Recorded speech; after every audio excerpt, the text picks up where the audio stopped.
Hi all ఎలా ఉన్నారు? మేమైతే చాలా చాలా బాగున్నాం. మీరు కూడా బాగుండాలని చెప్పేసి నేను మనస్ఫూర్తిగా కోరుకుంటున్నాను. ఇక్కడొచ్చేసి 1 కేజీ కొర్రమీను చేపల పులుసు నేను తయారు చేశాను. ఇది చూస్తుంటేనే నోరు ఊరిపోతుంది కదా!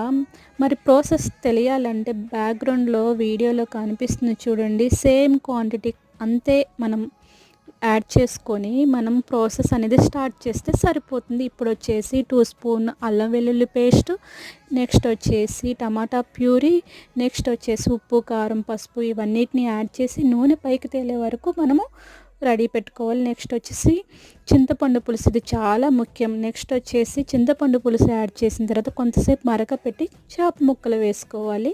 ఇక్కడ వచ్చేసి నేను జీలకర్ర, ధనియాలు అలాగే వెల్లుల్లి వేసేసి దంచిన పౌడర్ అనేది యాడ్ చేశాను. ఇక్కడ పులుసు అనేది మరిగిపోయిన తర్వాత కరివేపాకు అలాగే మిర్చి యాడ్ చేసి గార్నిష్ చేశాను. ఇంతే.